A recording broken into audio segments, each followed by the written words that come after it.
Wilman Belzin s'assure les manœuvres techniques à l'antenne pour vous présenter cette édition d'Aubouze Figaro. Bonne écoute à toutes et à tous. Vous suivez Infovision, le magazine matinal de Vision 2000.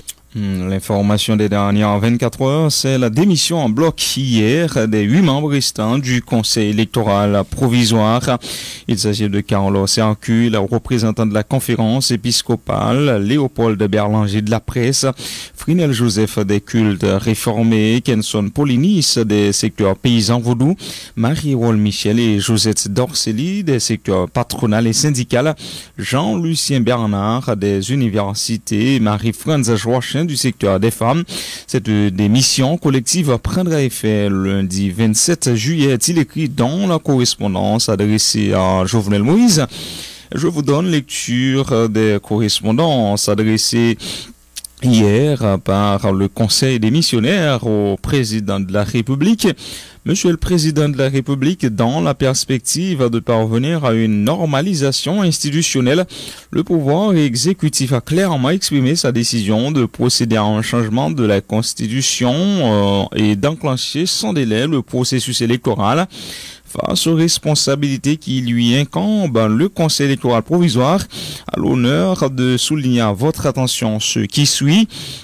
Aujourd'hui, notre pays fait face à une grave crise politique et institutionnelle entraînant de lourdes conséquences au niveau économique, social et sécuritaire. Tout en reconnaissant l'urgence de la normalisation, il nous paraît essentiel de prioriser le dialogue entre les principaux acteurs du pouvoir, de l'opposition et de la société civile en vue d'aboutir à un consensus approprié. Cette étape inévitable constitue un passage obligé pour parvenir à une solution viable, capable de juguler la crise actuelle. Il s'agit également d'une condition indispensable pour la fiabilité et la réussite d'un processus électoral inclusif. Référence aux correspondances du CEP à la présidence en date du 3 avril 2019. En vue de faciliter cette évolution, les sous-signés membres du Conseil électoral provisoire ont décidé volontairement de vous présenter leur démission qui prendra son plein effet le lundi 27 juillet 2020. Espérant que cette décision contribuera à un dénouement heureux pour notre pays, le Conseil électoral provisoire vous prie d'agréer, Monsieur le Président de la République, ses patriotiques salutations. Je vais vous donner à présent lecture de cette correspondance dont le Conseil électoral provisoire a fait référence dans la correspondance adressée hier, correspondance datée du 3 avril 2019. Monsieur le Président de la République, le Conseil électoral provisoire s'empresse de vous remercier de lui avoir offert, dans le cadre de la rencontre du 19 mars écoulé, l'opportunité d'échanger avec l'exécutif sur l'évolution de la mise en œuvre des étapes préparatoires aux prochaines élections. Le Conseil en a profité pour rappeler les avancées, les efforts déjà engagés par l'institution électorale. En ce sens, il a également insisté sur la nécessité de mettre en place par les pouvoirs concernés les conditions essentielles à l'avancement du processus électoral, notamment la détermination définitive du cadre légal appelé à régir les élections, la mobilisation des moyens financiers, logistiques et sécuritaires nécessaires à la réalisation des opérations électorales, la transmission par l'ONU au CEP dans les délais opérationnels et légaux des données nécessaires à une mise à jour fiable du registre électoral national, l'aménagement d'un environnement politique propice à la tenue d'élections inclusives et compétitives qui favorise la participation des partis politiques, de la société civile, des citoyens et citoyennes. À cet égard, il est tout aussi important de signaler un seuil critique quant à la possibilité de respecter les dates butoirs constitutionnelles dans le cadre des élections prévues à la fin de cette année. Assuré de votre engagement pour des élections démocratiques et crédibles, le Conseil vous prie de recevoir, Monsieur le Président, ses patriotiques salutations.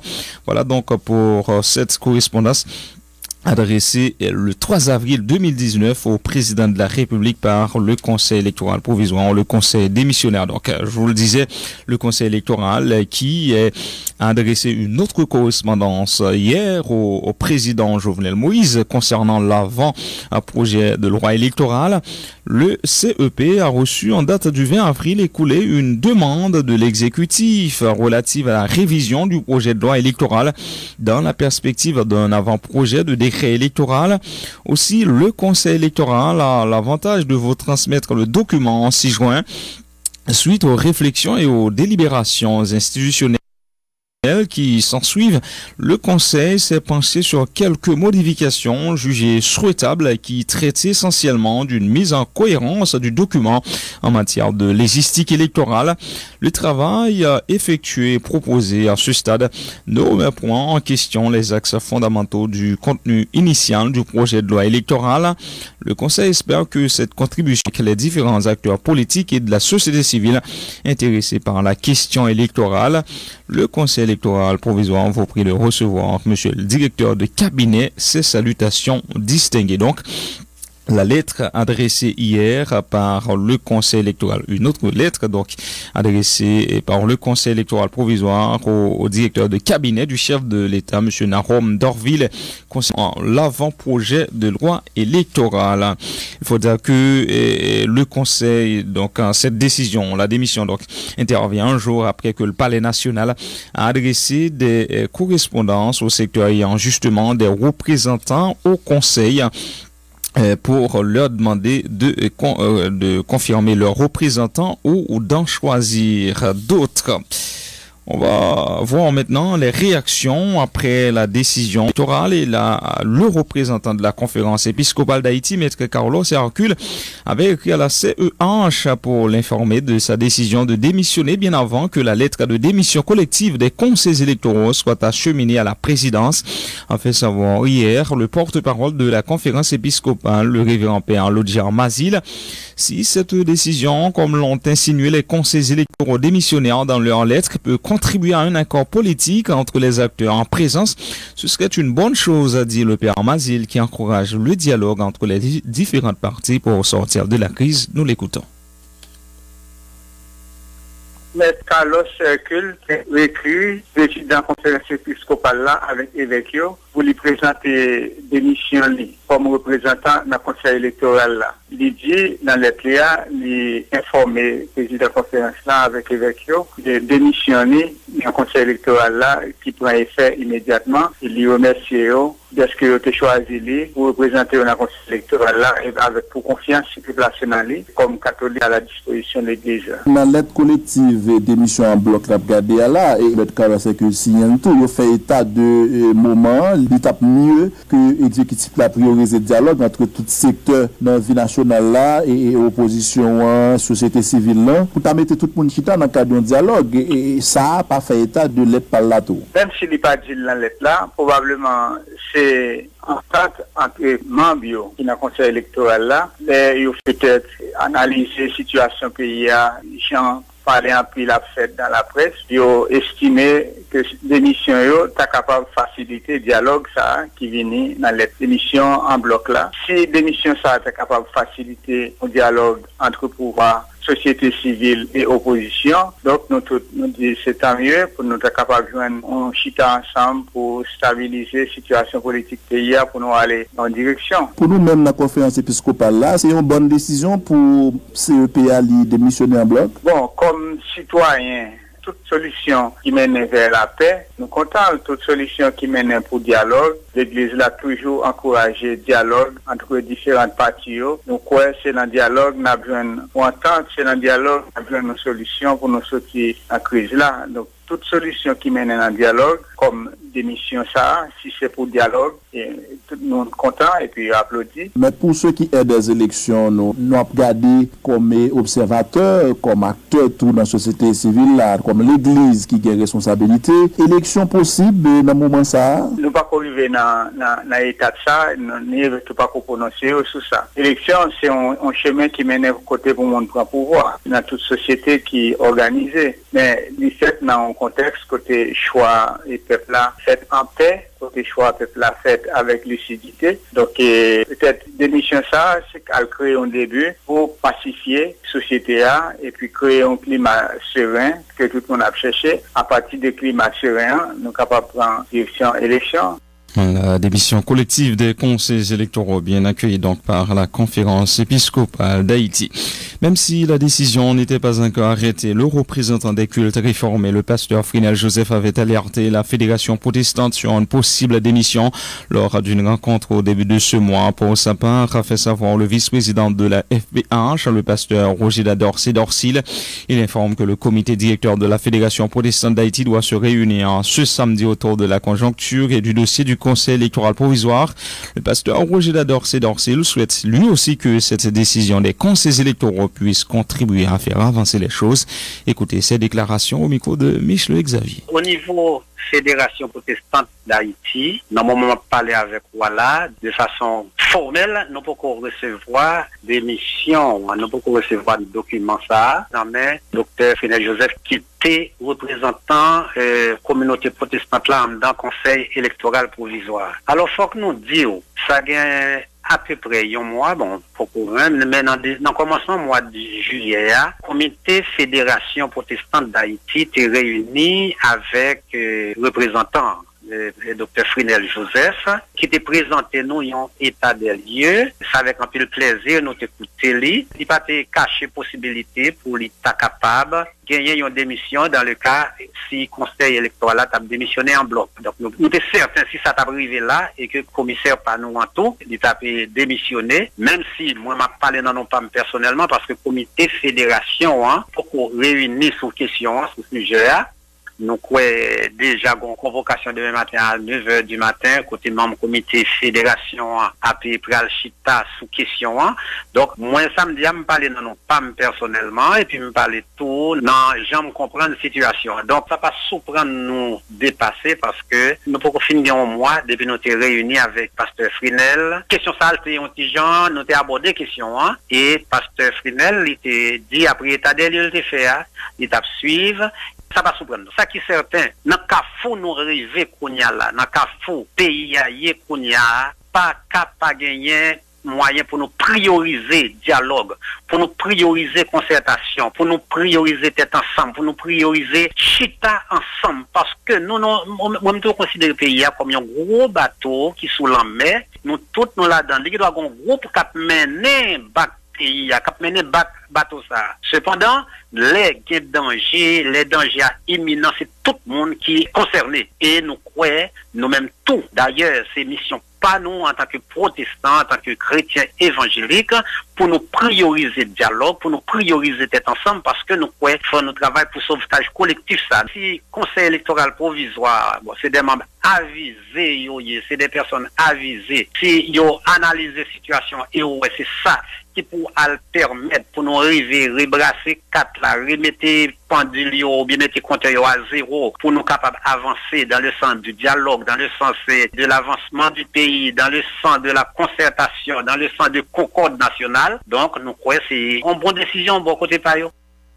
Entre-temps, le secteur patronal qui était représenté au conseil électoral provisoire par Marie-Roll Michel a écrit au directeur de cabinet du chef de l'État dans sa lettre responsive. La Chambre de commerce et d'industrie d'Haïti dit avoir accusé réception de la correspondance du directeur de cabinet du chef de l'État en date du 23 juillet se référant aux représentants du secteur privé au sein du conseil électoral provisoire. Le long processus ayant abouti à la proposition du nom d'une personnalité pour faire partie du conseil électoral provisoire avait à l'époque été conduit par le forum économique du secteur privé, organisation regroupant les principales associations patronales, rappelle la CCIH, et par conséquent la Chambre de commerce et d'industrie d'Haïti n'est pas en mesure de confirmer ni d'infirmer le nom de la personnalité qui avait été proposée et qui est membre du conseil électoral provisoire. En vous souhaitant bonne réception de la présente, la Chambre de commerce et d'industrie d'Haïti vous prie de recevoir, monsieur le directeur des cabinets, l'expression de sa considération distinguée. Voilà donc cette correspondance adressée au directeur de cabinet du chef de l'État par la Chambre de commerce et d'industrie d'Haïti. Le secrétaire général de la fusion, Rosemont Pradel, salue la démission en bloc des membres du Conseil électoral provisoire.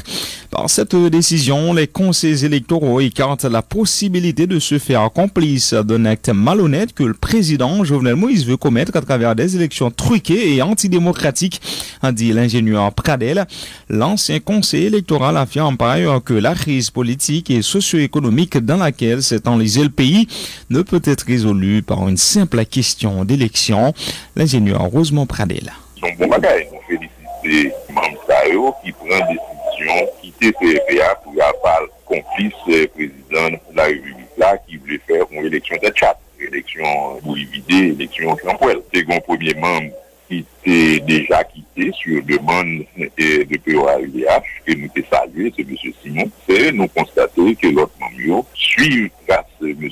Simon sans que officiellement, peut-être que officieusement, l'organisation terroriste a demandé ça, mais officiellement, nous pas attendons ça, par une lettre qui est sortie officiellement, qui m'a dit sortie. Donc, obligé assimiler à ce que yo prennent décision eux-mêmes, yo quitter en quelque sorte c'est bravo, on dit c'est une bonne chose, pas le seul fait que pour sortir dans la possibilité pour accomplir un mauvais acte, un acte malhonnête que le président de la République a compté faire à travers les élections. Maintenant, ce qui est grave, qui retient attention nous, c'est que le président de la République là, a pour faire élection pour le tiers Sénat à la fin de l'année 2018, il a préféré aller chita, faire compromission avec les sénateurs que l'arrivée prolonger mandat. Il va faire élection, et puis le prolonger mandat des élus, dont mandat au fait. Donc, son double violation de la Constitution. Dans l'aide d'émission en bloc là, bon conseil électoral sortant, il expliquait que le moment, c'est pour prioriser le dialogue entre secteurs dans la vie nationale là, pour permettre que nous jeunes sortir de crise. Ça dit nous qui ça, teneur là ça. Phrase ça que il a fait que répéter ça nous-mêmes, n'a dit depuis bien longtemps. Moi-même personnellement, pendant ces 34 ans que nous entrons dans la démocratie, chaque élection qui fait dans le pays, il faut le pays à nos chouboum. Il faut le pays à nos têtes chargées puis raides. Nous vient plus pauvre, le pays a vient plus instable, le pays a vient plus mal que j'en. Donc, il y a une réflexion pour faire en tant que monde. Si nous sommes nous avons cerveau, il faut nous servir à cerveau nous. Nous pas qu'à brûler, nous fait les mêmes erreurs, nous fait les mêmes choses, nous ne pas résultat, nous continuons à faire. Donc, c'est pour cette raison, moi-même, je dis, à haute intelligence, depuis quelques jours, je dis, problème non, c'est pas un problème d'élection. C'est pas fait élection, et pour comprendre, nous pas résoudre pour un pays d'Haïti, il pas résoudre avec cette question élection. C'est pas dire nous avons une élection, et puis là, c'est pas une élection, c'est ça, nous avons une opération mafia, et pour mettre le monde au pouvoir, et puis nous continuons dans la même misère, dans le même gamme. Donc, il est temps qu'on arrête cette comédie et qu'on essaie de faire quelque chose de plus intelligent, de plus correct, dans l'intérêt de la majorité de la population. L'ingénieur Rosemont Pradel, secrétaire général de la fusion. Le porte-parole du secteur dit démocratique et populaire, Michel André, juge très tardive la démission des membres du Conseil électoral provisoire, arguant que le mandat de ces derniers était arrivé à terme depuis 2017. Michel André dit que les élections ne sont pas possibles dans le contexte actuel et que le pays va devoir refaire l'expérience d'un nouveau gouvernement de transition à l'issue du mandat quinquennal du président Jovenel Moïse qui prend fin, rappelle-t-il, le 7 février 2021. Michel André. À la vérité, mandat conseil électoral provisoire, ça a fini depuis fin 2016-2017. Vous devez démissionner déjà. D'accord? Aujourd'hui, nous avons un contexte politique très clair. Côté toute force politique d'un pays, tout groupe dans la société civile là, ils ont déjà dit très clairement, la situation actuelle n'est pas compatible avec l'organisation de bonnes élections. Premièrement, parce que le peuple n'a pas bien élection tout autant procès Petro-Caribé n'est pas fait. Deuxièmement, Jovenel Moïse mettait gang, nèg avec zam dans tout le pays.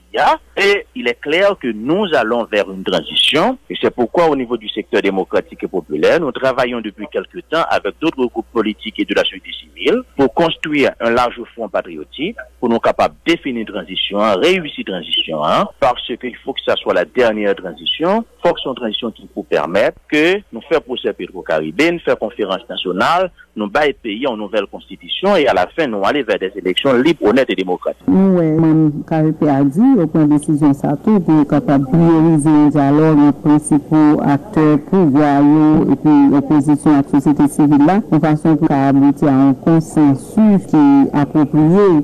Eh bien, le dialogue et le consensus faut le passer par le respect de la Constitution. L'article 134-2 de la Constitution est clair. Le mandat de Jovenel Moïse prend fin indiscutablement le 7 février 2021. Et comme Pape Jean a élection avec Jovenel Moïse, eh bien bon, la base de ce consensus, la base de ce dialogue, c'est le respect de l'article 134-2 de la Constitution. Pour que ensemble, nous constater transition inévitable, c'est là dans nos aller, et ensemble, nous définir le contenu de cette transition pour nous capables réussir cette transition qui doit être la dernière transition. Comment est l'émission en bloc, CEPA, qui vient quelques temps après, directeur cabinet, président, qui était demandé pour le secteur, demandé représentant, soit la remplacer ou pas, qui va 48 heures pour faire ça. Moi, quoi que nous avons une situation extrêmement compliquée. Tout le monde, ouais, nous avons une situation compliquée. C'est seul Jovenel Moïse, peut-être qu'il pas fin bon, et puis qui pas comprendre qui s'allier. Son nèg qui dans une situation côté il pas capable de sortir, et puis il pensait le cas sortir. Et puis la batte col, il pensait il est capable de sortir. Mais à la vérité, c'est clair, je dis c'est vrai, nous dit, mandat, messieurs, dames, CEP, au fini longtemps, il ne pas de là toujours, mais nous dit, il faut effectivement un dialogue, mais la base de ce dialogue doit être le respect de l'article 134-2 de la Constitution, qui précise, sans aucune possibilité de confusion, que le mandat du président prend fin le 7 février 2021. Vous écoutez Michel André, porte-parole du secteur dit démocratique et populaire. La coalition des anciens maires d'Haïti dit prendre acte et saluer la démission en bloc du conseil électoral provisoire. Car émet toutefois des réserves du fait que les membres du CEP aient acheminé peu avant leur démission l'avant-projet de loi électorale au président, je cite, impopulaire, Jovenel Moïse, qui tente de lancer le processus des élections dont les résultats programmés sont connus d'avance, tenant compte de ces récentes déclarations attentatoires à la démocratie, aux valeurs républicaines édictées par la Constitution en vigueur. Le pays est en train de vivre les pages les plus difficiles de son histoire. L'inflation grimpe dangereusement, l'insécurité alimentaire atteint presque la moitié de la population. La corruption d'État et le gangstérisme caractérisent la gestion de l'équipe en place. Les défaillances des institutions et l'orgueil d'un président apprenti dictateur qui incarne Jovenel Moïse font d'Haïti le pays le plus instable politiquement et économiquement de la région. Dénote la coalition des anciens maires d'Haïti. Préoccupée par les calamités que vit le pays, la coalition fustige le comportement de Jovenel Moïse qui, selon elle, n'a rien fait pour garantir la bonne marche des institutions de la République, ramener la stabilité politique nécessaire à la croissance économique et relever la dignité d'Haïti par rapport aux autres peuples de la région et du monde entier. Comme appelle le président Moïse à éviter le pire au pays en emboîtant le pas aux conseils électoraux dans un meilleur délai. La coalition des anciens maires d'Haïti appelle enfin toutes les forces vives du pays à se mettre ensemble en vue de dégager rapidement le consensus de sauvetage national, freinant ainsi les dérives du régime en place. On ne doit pas être spectateur de la débâcle nationale. Agissons ensemble au plus vite pour apporter l'alternative à la patrie meurtrie, conclut la coalition des anciens maires d'Haïti dans sa note de presse signée de Ralph Yuri Chevrier, président, Succès Whitney, porte-parole, et Franz Ulysse, secrétaire général. Les responsables de FOP, force de l'opposition progressiste regroupant plusieurs partis politiques et organisations sociales, dénoncent la dégradation des conditions socio-économiques de la population depuis l'accession du régime PHTK au pouvoir. Ils s'insurgent contre la volonté du président Jovenel Moïse de se maintenir malgré tout au pouvoir au-delà du 7 février 2021. FOP en appelle à la mobilisation citoyenne pour débarrasser le pays du régime en place. Aguino Destinoble et Réginald Petit-Homme sont deux membres de force de l'opposition progressiste. Après, il y a un constat que l'il fait de situation pays qui vient plus grave.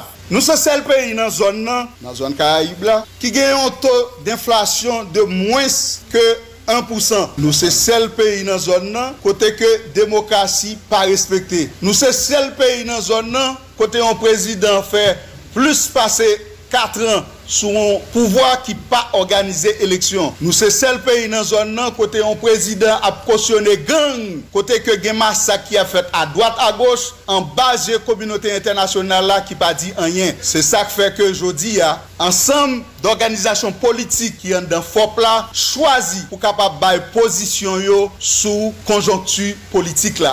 Nous-mêmes nous demandons pour Jovenel Moïse aller, c'est en vertu d'un ensemble de considérations que nous faisons. C'est le premier président dans l'histoire d'Haïti qui appauvrit le peuple haïtien comme ça. Pendant Jovenel président, nous gagnons au moins 4 millions de gens qui viennent plus pauvres. Actuellement là, si nous regardons dans le quartier populaire, nous voyons ces phénomènes gang qui est à la mode. Donc, le gouvernement PHTK a gangsterisé le pays. Donc, toute bagaille ça mettez nous en situation pour que nous goumens pour que Jovenel Moïse quitte le pays avant le 7 février 2021. Automatiquement, Jovenel Moïse quitte le pays le 7 février 2021 parce que nous-mêmes dans l'opposition, nous-mêmes dans la force opposition progressiste, nous faisons bagaille avec l'ordre, nous prévoyons un gouvernement de transition. Et gouvernement de transition, ça, c'est une transition de rupture. Nous ne parlons pas d'un gouvernement provisoire, non. Nous parlons d'un gouvernement de transition. Mais c'est une transition de rupture. Côté nous prenons le couper fâché à toute mauvaise pratique qui mettait pays dans une situation difficile, ça, qui mettait pays à terre plate, Jean régime PHTK a fait là. Et nous prenons conférence nationale souveraine parce qu'il faut que tout petit pays vienne ensemble pour nous capables de redéfinir alors nouveau république là pour nous garder qui nous pral relancer pays. Et quatrième point qui marque nous ensemble, c'est procès Petro-Caribéa. Pendant le gouvernement de transition de rupture ça, faut que procès Petro-Caribéa li fait. Pendant que nous avons fait procès Petro-Caribéen, mais nous avons fait procès tout massacre tout. Massacre La Saline, massacre Cafoufeuille, massacre Belay et plus près de nous, gouvernement PHTK ensemble avec groupe gang Nio, saute massacrer un paquet de petits peuples dans la Cité Soleil et parmi eux, il y a un petit bébé 8 mois qui mourit. Entre-temps, le coordonnateur général de l'UNO, Josué Merlin, s'inquiète de la répression des mouvements de protestation organisés par la population pour exiger le respect de leurs droits, de ses droits fondamentaux. Néanmoins, le syndicaliste estime que la mise en branle de la machine de répression pourrait témoigner de l'imminence de la fin du règne du régime PHTK qui, en 8 ans, a enfoncé un peu plus le pays dans la misère. Nous l'écoutons. Nous remarquons depuis quelques temps, pourquoi PHTK gagner une répression systématique qu'elle exercée sous masse peuple là, sous militants qui revendiquent droit pour vivre, droit pour manger, pour l'école, pour la santé, droit pour que nous vivions nos pays côté le minimum respecté. En réponse, comme il n'y a pas de capacité de volonté pour une réponse à ça peut être comme drame, qui ça fait, c'est une répression systématique qui est exercée tout mouvement de protestation qu'a fait pour exiger départ tout pétrole dans l'équipe PHTK. Ensuite, pour établir l'autre dans le système politique, social, économique, que tout le monde a eu le temps pour le monde. Donc, nous avons pris un exemple. Hier, nous sommes au courant que dans le cadre de sitting, que plusieurs organisations, pour Combit, pour les GAF, Escale Révolté, ACED, Caco d'Haïti, ANIX, etc., une autre affaire, nous remarquons que il y a une répression qui était exercée, côté tiré, nous voyons 4 lacrymogènes, c'est-à-dire, gagner foule là, qui était devant le ministère de la Justice. En plus de ça, nous apprenons que dans EDH, côté, il y a couru derrière, yon dirigeant 20 pays, machin institution et l'État, qui est les présumés. En réponse, ils voient les bandits, ils voient la police, viennent faire répression, viennent occuper les lieux côté employés DH, par accès à lieu de travail. Pouvoir ça, son pouvoir tête chargée, son pouvoir répressif, qui de jour en jour a une plus criminel parce qu'il se dit que lui pas Québec encore. Donc il y a une nécessité pour que nous mobiliser, nous prouver les forces nous pour nous arriver rapidement libérer le pays de régime criminel PHTK qui est plus dangereux puisque lui sous route tombée, il est encore plus dangereux. Nous lancer un appel au renforcement de la mobilisation nationale, mais à la solidarité internationale. qui c'est yon devoir moral chaque peuple gagne pour décoller à top de détresse. Nous avons continué pour mobiliser, nous avons appuyé la mobilisation et police qui a fait dimanche et 28 appuyé mobilisation, camarade Tabay Baloul, plus de détails, sous appui de la côté à police qui a mobilisé contre un décret code pénal, nous appuyé Maxilla et la présence la donne. Et le 28 a soumettre encore, il a continué soumettre jusqu'à ce que nous jouions ça fait comme résultat. La suite du journal, le Centre d'analyse et de recherche en droits de l'homme dénonce la violation des droits sociaux et économiques de la population durant le mandat du président Jovenel Moïse. Le responsable du CARD va même jusqu'à comparer la situation des droits sociaux et économiques aux différents massacres perpétrés dans les quartiers populaires sous l'administration en place. D'ailleurs, le document est titré « Droits sociaux et économiques, un massacre imminent au-delà des tueries par balles dans des quartiers populaires ».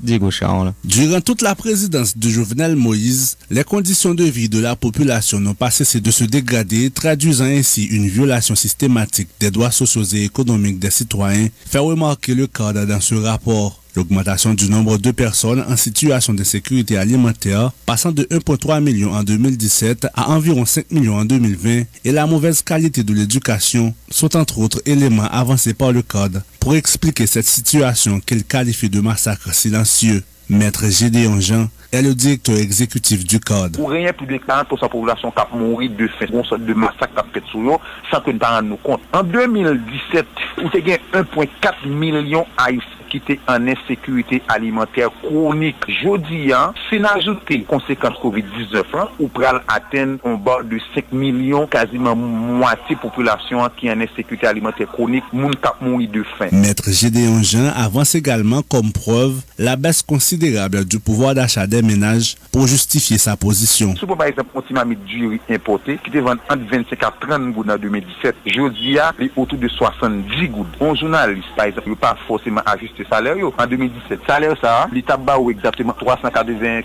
Aujourd'hui, salaire ça libre $133 américains. Alors qu'on sortait les classes moyennes telles que les professionnels, les jeunes avocats, les journalistes, les professeurs, et bien moun aujourd'hui en pauvreté abjecte. Le défenseur des droits humains déplore aussi le fait que les différents budgets adoptés par le gouvernement de 2017 à date ne tiennent pas compte des droits économiques et sociaux de la population. Le nous analyser le budget qui est adopté depuis 2017, qui rectifie, puis qui prend le conduit automatiquement selon la loi de finances de 2016 sur la préparation et l'exécution des lois de finances, et l'on regarde le budget qui est adopté là. Donc on pourrait que le budget ça y a axé sur, par exemple, l'éducation, la santé, sur l'alimentation, mais il y a l'essayer, entre guillemets, normaliser des dépenses qui irrégulières. Le juriste évoque le principe d'indivisibilité et d'interdépendance des droits pour expliquer la conséquence négative de la violation des droits sociaux et économiques sur la jouissance des autres droits. Les droits humains dépendent de l'autre. Exemple, si mon n'a pas de manger pour le manger, et bien la atteint droit à la santé, la malade, puis la mort, donc le droit à la vie, pour le violer son exemple. Un monde qui n'a pas d'éducation de bonne qualité, et bien il n'est pas capable, sous table, choisir de dirigeants valables, donc on va parler de droits pour etc. Cette situation jugée préoccupante doit être mise en avant compte tenu des principes d'indivisibilité et d'interdépendance des droits humains,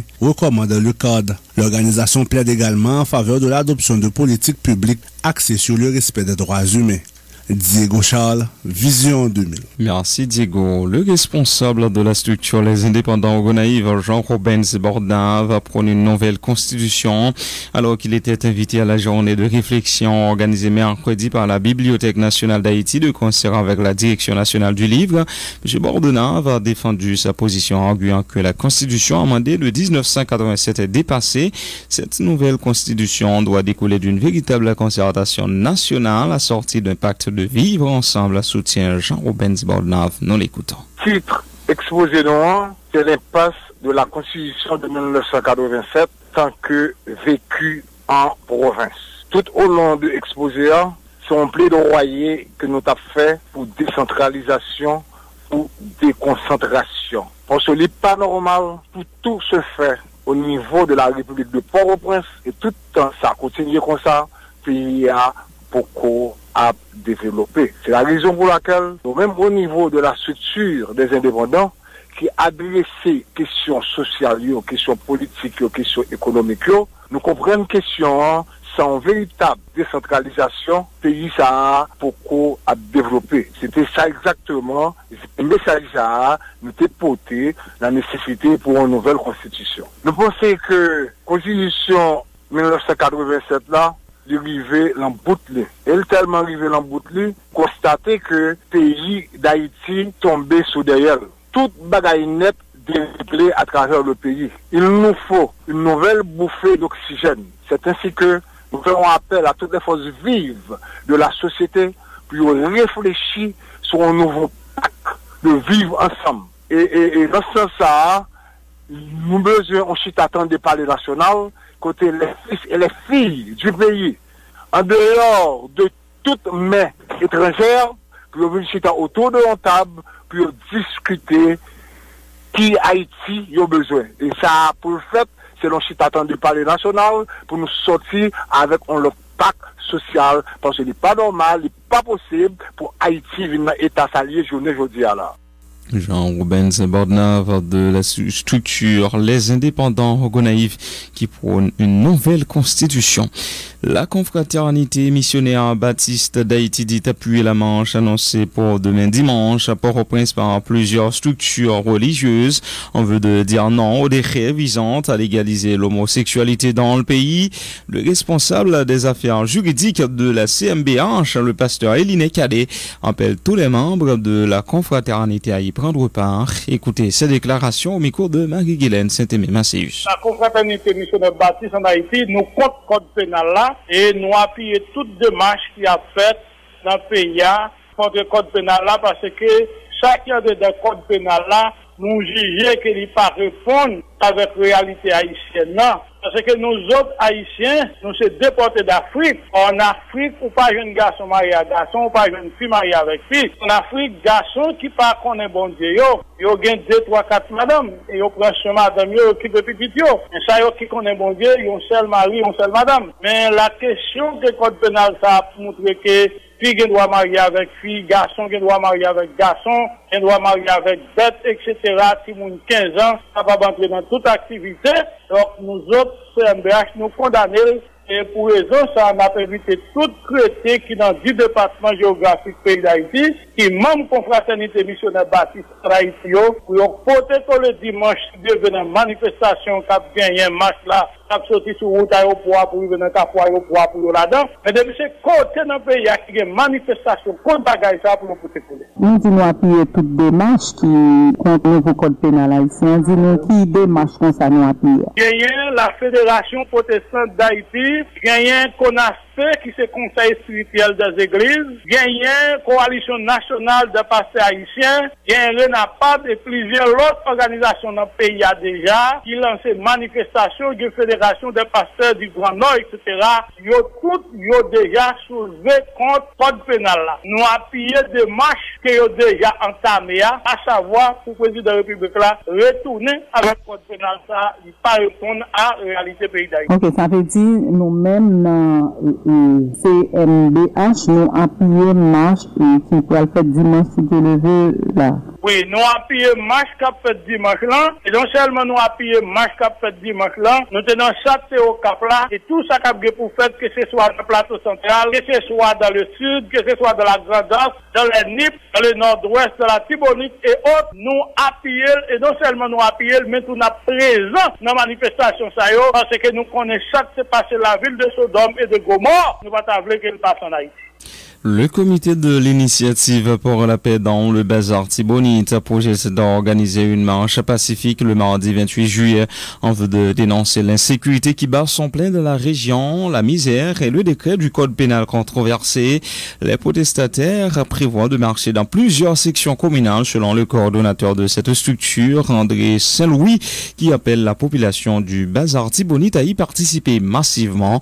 Écoutez ses déclarations. Mardi 28 juillet 2020, comité initiative pour la paix dans la Tibonite prend initiative ça pour que nous fassions une marche pacifique. Dans l'objectif, côté que nous 300 frères nous avec nous coulés dans Balatibonite là. Faut que nous parlions ensemble avec M. l'État, lui-même pour lui faire ça le gain pour le faire. L'État lui-même la vivre sur tous les réseaux sociaux, Jean moun a mouru, yo pas jamais dit rien, yo pas jamais fait rien. Malgré yo gagné son groupe et policiers qui dans campus ODVA là, qui gagne SWAT, qui gagne SIMO, qui gagne IDMO, qui gagne yo gagné 14 mois, 1 an, 2 mois depuis là, mais yo pas jamais aucune réaction. On prend pour ta dire que yo voulait mettre yo tu casse la paix. Match là il gagne 3 points fondamentaux là-dedans qui va dérouler dans le match là. Premier, c'est insécurité programmée ça, que nous-mêmes nous disons nous ne pouvons pas accepter dans même chez l'État. Deuxième, non, c'est question si moun doit prendre une bamboche sexuelle à 15 ans, que nous-mêmes ça, nous pas d'accord lui, côté au bail, Massima dit, on prend bon, tout ça, nous dit code pénal ça, son code pénal perpétuel lié, nous pas accepter le pénal dit non, ensemble avec l'application d'un code pénal ça. Et troisième, non, c'est grand goût. Quand on ravage moun la Tibonite Jodia, nous pas qu'à perdre, c'est pour la première fois la Tibonite trouve nos situations comme ça, qu'elle pas jamais trouvé depuis la Tibonite existait. Nous prenons fou le béton, et mardi 28 juillet 2020, dans la localité qui est les cadeaux, sur route nationale numéro 1, dans la zone 3 ponts, et nous avons invité quel que soit haïtien qui est habitué à passer sur route nationale numéro 1 en passant par Kafoupey, et nous dit que l'invité lui-même pour le prendre par Namassa, et tout le monde qui participe dans la paix, nous dit que il y a un droit pour le prendre par Namassa, nous invitons tout le monde en général. Cadeau, c'est sur route nationale là, on compte que les 3 ponts, il y a entre villas ensemble avec Kafoupey. On passe dans la route directement pour entrer Jean-Denis. Maître Michel André, je vous le disais, va finalement obtenir son passeport. Le doyen du tribunal civil de Port-au-Prince, Maître Bernard Saint-Ville, a rendu une ordonnance en ce sens hier, confirme l'intéressé. Il informe avoir déjà signifié cette ordonnance au directeur de l'immigration contre lequel il compte toujours intenter une action en justice. Les explications de Maître Michel André au micro de Marie-Guylaine Saint-Aimé-Macéus. Effectivement, le doyen du tribunal de première instance de Port-au-Prince, M. Bernard Saint-Ville, a pris une ordonnance demandant au directeur de l'immigration de passer les instructions nécessaires pour que le passeport soit émis en toute urgence et à l'ordre de M. André Michel. Voilà. L'ordonnance, ça apprend, c'est doyen prendre. Et j'ai déjà fait, c'est fait aujourd'hui. Et j'ai déjà fait signifier cette ordonnance au directeur de l'immigration à toutes les fins utiles de droit. Ça, c'est une autre procédure. À son procédure au principal, et cette procédure sera engagée le plus vite possible. Pour le moment, en ce qui concerne l'émission du passeport, la question est réglée. Le doyen a demandé au directeur de l'immigration de faire imprimer le passeport le plus vite possible. Ok, ça veut dire toujours assigner l'État haïtien Jean Tédia et puis directeur. Pour l'État haïtien, moi décide de ne pas passer l'État haïtien encore. Parce que si on assigne l'État haïtien en dommages intérêts en réparation, imaginez au dit pour l'État haïtien, bah, 10 millions de gouttes. Mais c'est comme citoyen, il va le prendre moins. C'est comme contribuable, il va le prendre moins. Je ne vais pas ça. Mais le directeur de l'immigration, personnellement, je ne vais pas passer l'État encore. Parce que je n'ai pas besoin de le prendre comme l'État avant moi, comme contribuable. Je ne vais pas faire ça. Moralement, éthiquement, je ne vais pas sentir m'appelle. Mais le directeur de l'immigration, lui-même, il sera assigné personnellement, et tant sur le plan civil que sur le plan pénal. Mais si pas de joindre passeport, il peut toujours assigner l'État haïtien. Quitte-moi joindre, quitte-moi pas joindre, pas rien changer. Mais pour l'État haïtien, je ne décide pas d'assigner l'État haïtien. Parce que l'État haïtien a une responsabilité civile. Pour m'assigner sans réparation, il faut mal prendre les décisions sorties, il faut l'État haïtien le prendre comme pour le payer. C'est comme si moi, c'est comme citoyen, yo, je le prends pour dédommager. Je décide de laisser action contre l'État haïtien tomber. Mais je maintiens que je vais agir contre le directeur général de l'immigration. Maître Michel André qui va finalement disposer de son passeport qui a été confisqué au niveau du bureau de l'immigration. Je vous le disais en titre. 2 commissaires de gouvernement AI en moins de 24 heures à Port-au-Prince. Maître du Carmel Gabriel a été nommé hier chef du parquet de la capitale en remplacement de Maître Souvenir Gentil qui a été nommé jeudi puis révoqué le même jour. Il avait été mis en disponibilité sans solde en janvier dernier pour avoir ordonné la libération de Kirby Alcantara. Des dizaines d'agents de santé communautaire polyvalents ont pris part hier à une marche pacifique à la capitale en vue de réclamer un salaire de base de 33 000 gourdes et de meilleures conditions de travail. Démarrée devant les locaux de la direction sanitaire de l'Ouest à Tchorjo, la marche a pris fin sur la place de la Constitution au Champ de Mars.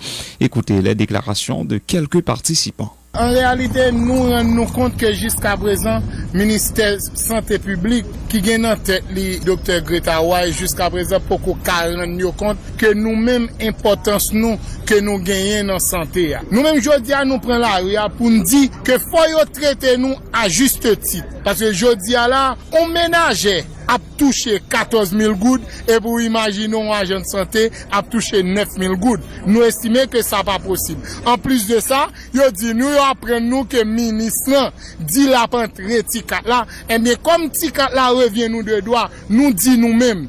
Si ministre, li entre et pour l'entrer pour l'autre instance, mais pas pour agent de santé. Agent de santé, tout autant, yo pas répondre à revendication nous, qui c'est 33 000 gouttes salaire de base, qui c'est anti-4 débit, qui gagne 10 000 gouttes sous lui, qui logements sociaux, qui c'est reste l'aide agent de santé pour qu'on nomme, qui c'est reste arrière salaire nous. Tout autant yo pas répondre à ensemble de revendications ça yo, m'pa bon menti, ministre fait carré gen frappe. Yo pas jamais occupé nous du tout lorsque nous essayons de faire mouvement pour que nous réclamer ça qui revient de droit, yo pas jamais répondre nous. Alors imaginons depuis août 2017 que nous nommons à 9 000 gouttes, nous avons touché 9 000 gouttes. Même dans me pose le ministre en question.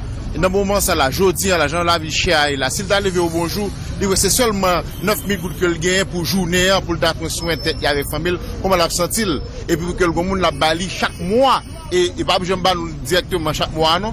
D'ailleurs du compte 40, 50, 51 jours, nous avons jamais 9 000 gouttes là. Mais pour nous, nous prendre conscience, dirigeants nous, prendre conscience pour nous faire vos yeux sur nous. Parce que c'est trop pas tôt. Moi-même, là, je quitte un petit monde 2 ans là. Préoccupation, des cap laver, etc. Préoccupation, même obligé de quitter parce que ça qu'a fait là, le concerne nous. Il n'est pas possible, Surtout dans la ferme Kaye, ma ou pas gon bagay la faire, gen moun c'est Maria la madame n'a pas gon bagay qu'a fait qu'a régler vraiment.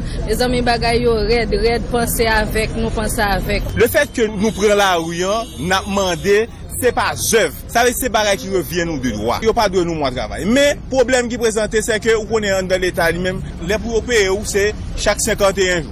C'est comme ça fonctionne.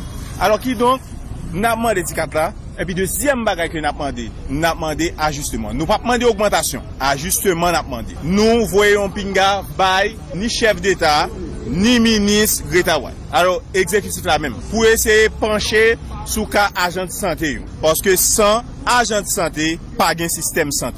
Un des agents de santé communautaire polyvalents qui était dans les rues hier, donc, pour réclamer un salaire de base de 33 000 gourdes et de meilleures conditions de travail. Contestation encore. À Jérémy, des employés de l'EDH ont organisé hier un mouvement de protestation sur la cour de l'institution. On veut d'exiger la révocation du directeur général Michel Présumé. En ligne, Jean-Gary Joseph. Plusieurs employés EDH Jérémy manifesté dans le cadre institution contre présence directeur général Michel Présumé. Yo dit qu'il était vendre téléco, levé campé ça, vinn mettre sous grève employé ça yo t'a fait depuis plusieurs semaines pour même cause là. Ça qui permet ville Jérémy ensemble avec quelques autres communes dans la région Ganaslan plonger en bas blackout. Moi c'est même gens en solidarité nous avec tout pays nous même en tant que employés syndiqués et dans EDH, eh bien nous camper, nous dit que nous pas veut présumer, nous demander président pays pour le tourner à la raison pour choisir l'autre cadre puisque vraiment présumé sont mauvais et ont mauvais tête liée pour payer puisque monsieur déjà privatisé et minoterie d'Haïti, il privatisé ciment en Haïti, il privatisé Téléco et nous ça bagage ça est devenu Téléco t'es qu'à faire plus puisque Téléco il t'es qu'à au moins se mettre antenne dans tout pays a été vendre et cellulaire même j'appelle là et même gens t'es qu'à bailler service tu préféré vendre et pour bailler l'autre pays il fait gros l'argent alors que nous même haïtiens nous tomber dans tête. Et vous dites ça, nous dit non à bas, président, nous pas besoin de président. Nous mettons employé EDH, côté employé EDH, à le travail, côté que la police mette au dehors. Nous demandons est-ce que vous mettez employé au dehors? Est-ce que c'est ça que vous devez faire? Nous-mêmes, nous demandons employé EDH. Nous revendiquons. Nous laissons un pinga. C'est pour nous retourner sous côté décision nous parce que employé dit yo pas capable yo bouqué EDH pas téléphone il pas comme jodi il pas détaillé il pas détail c'est ça tout dit comme employé EDH employé EDH Jérémy cap protester dit après été mobilisé jusqu'à ce directeur général là qui te boîte là depuis Jérémy Jean-Guy Joseph Vision 2000. Merci Jean-Gary. Autre point développé dans cette édition, Nathanaël Chavenet de la Digicel confirme que seulement 200 000 personnes sur les 1,5 million visés ont déjà reçu la subvention promise par l'État à travers le service Moncache. Elle affirme que la compagnie n'est pas responsable de la lenteur enregistrée dans le processus, rappelant que c'est le gouvernement qui définit les critères de sélection des bénéficiaires. Madame Chavenet précise que le dernier paiement a été effectué le 30 juin dernier. Écoutez ses précisions. M'a dit que jusqu'à présent, le programme est en cours. Chaque fois que nous recevons l'issue, nous faisons transfert pour tout le monde qui supposait recevoir l'argent. Et donc, nous toujours en attente de prochaines listes. Et nous n'avons aucune indication que le programme n'est campé. Nous continuons à travailler avec le gouvernement au fur et à mesure que nous recevons l'issue pour nous transférer 3072 gouttes là. À date, combien de listes nous recevons de gouvernement pour combien de monde? Nous commençons en avril jusqu'à date et jusqu'à présent nous payons près de 200 000 monde à travers différents cycles de paiement que nous faisons. Je peux rappeler que critères de sélection de bénéficiaires, c'est au niveau du gouvernement et moi je crois que à un moment le directeur FAES là, M. Châtelain, t'est parlé dans la radio, il t'a expliqué que il y a des séries d'enquêtes qui fait souterrain, donc c'est eux-mêmes qui déterminent et qui bon moun yo, qui plus vulnérable yo yé. Et donc, c'est comme ça que je choisis. Mais jusqu'à présent, par rapport à la quantité de monde que nous payons, nous-mêmes, moi, je dis que il y a des gens à travers tout le département pays. Où est-ce qu'on a la précision date que nous avons commencé à payer mon combien avril? Nous commençons à payer dans le mois d'avril et nous payons le 30 avril. C'est le temps nous commencer avec le programme avec les FAES. Est-ce qu'on a mesure pour dire nous tout date nous avons fait dernier paiement? Le dernier paiement que nous faisons, c'est le 30 juin. Du 30 juin à date, est-ce que le gouvernement peut jamais contacter nous concernant pour ce programme? Nous ne pouvons pas initier aucun autre paiement depuis là, mais nous en contact et nous pensons qu'il y a bien un paiement qui va venir bientôt. Est-ce que le gouvernement a déjà banni une date? Non, nous on peut parler avec eux.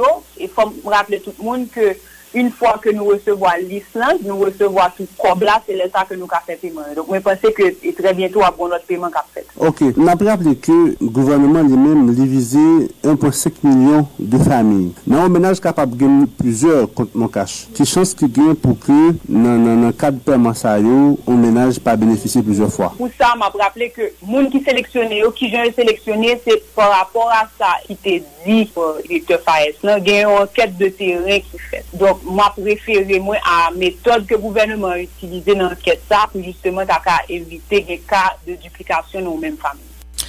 Plusieurs organisations haïtiennes et dominicaines lancent un cri d'alarme face au danger que représentent des activités relatives à l'exploitation des mines métalliques pour les paysans.